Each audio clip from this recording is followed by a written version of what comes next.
ఇక్కడ నూకాల అమ్మవారిని దర్శించుకునేందుకు వచ్చిన భక్తులు అమ్మవారి దివ్య సన్నిధిపై కోడిపిల్ల ఎగరవేసి ఇక్కడ చిలకల తీర్థంగా పిలుస్తారు. అంటే ఒక్కొక్క చిలక ఇంటికి తీసుకెళ్ళడం ఒక శుభదాయకంగా ఆనవాయితీగా వస్తుంది. ఏంటి చిలకల తీర్థం, ఎందుకు ఆ చిలకలు కొంటారు, అమ్మవారికి ఈ కోడిలు ఎందుకు సమర్పిస్తారు, ఒకసారి ఆ విశేషాలు చూద్దాం.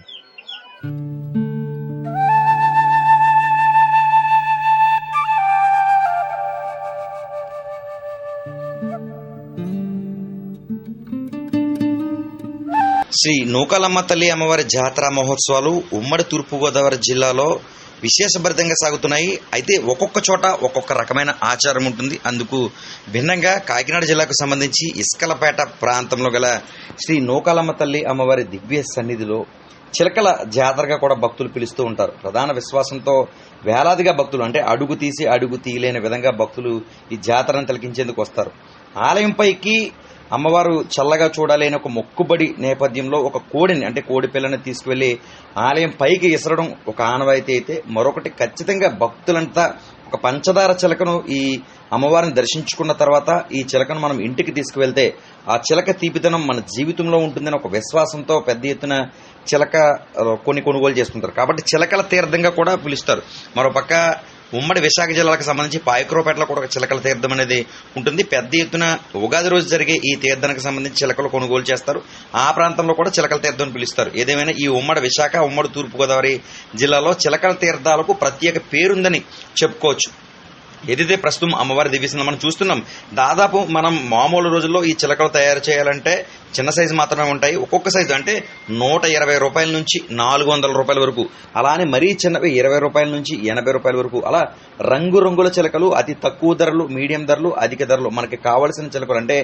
అంటే ప్రస్తుత టెక్నాలజీ రోజుల్లో చిలకలు ఇంట్లో పెట్టుకోవడం లేదు. కానీ పూర్వ పద్ధతి ప్రకారం అయితే చిలకని తీసుకువెళ్లి దాదాపు 10 నుంచి 12 రోజులు ఇంట్లో మన షోకేసులో పెట్టుకుని ఒరిజినల్ చిలకగా భావించేవారు.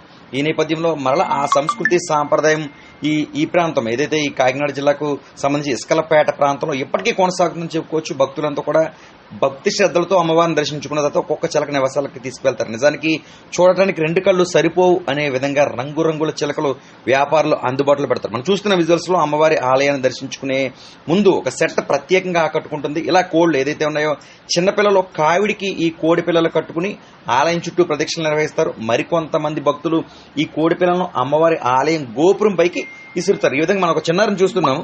భక్తి శ్రద్ధలతో అక్కడున్న సంస్కృతి సాంప్రదాయంలో భాగంగా అలా కావిడి కట్టుకుంటూ ఉంటారు. ఆ కావిడికి 2 కోడి పిల్లలు వేలాడదీస్తారు.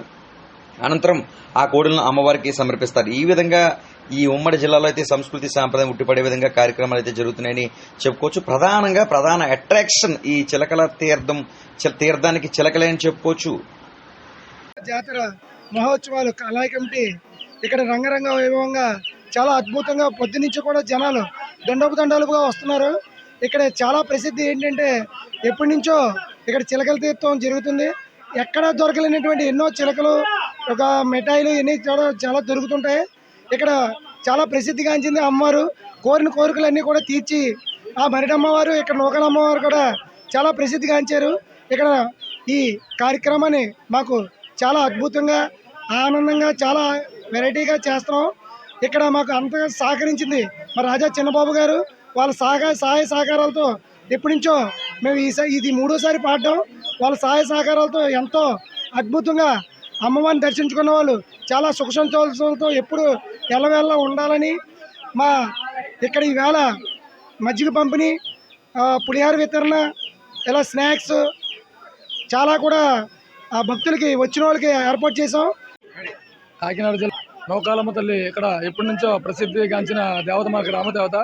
ఈ గ్రామదేవత ఇక్కడ ఉన్న ప్రసిద్ధి ఏంటంటే, మా చిన్ననాటి నుండి కూడా చిలకలతో తీరుతూ ఉంటారు. ఇక్కడ ఏంటంటే రకరకాల చిలకలు ఉంటాయి. ఎక్కడైనా ఏంటంటే పందారు చిలకలు ఏంటంటే ఇక్కడ రకరకాల ఆకృతులు ఉంటాయి. అలాగే ఇక్కడ బెల్లం మిఠాయి, చిలకలు, గుడి మీద ఏంటంటే అట్టిపళ్ళు, అమ్మవారికి ఏమో కోళ్ళు విసరడం, ఇవన్నీ ఎంతో ప్రసిద్ధిగాంచిన తీర్థం. ఇక్కడ ఇప్పటి నుంచి మా చిన్ననాటి నుంచి చూస్తున్నాం. ఇప్పుడు మా అయ్యమ్మ వచ్చిన తర్వాత ఎంతో అంగరంగ వైభవంగా చేస్తున్నాం మేము. ఎటువంటి చిలకలైనా కూడా ఇక్కడ పందారు చిలకలు తీర్థం, చిలకలు బాగా దొరుకుతాయి. ఇక్కడ ఏంటంటే ఈ తీర్థాన్ని ప్రసిద్ధి ఏంటంటే బెల్లం మిఠాయి ఒకటి, పందారు చిలకలు ఒకటి, రకరకాల ఆకృతిలో దొరుకుతాయి. అందరూ కూడా ఈ తీర్థానికి వచ్చి ప్రతి ఒక్కరు కూడా చిలకలు కొనుగోలు చేసుకుని వెళ్తారు. అందులో భక్తులు జనసందోహంగా ఈ తీర్థానికి వస్తుంటారు.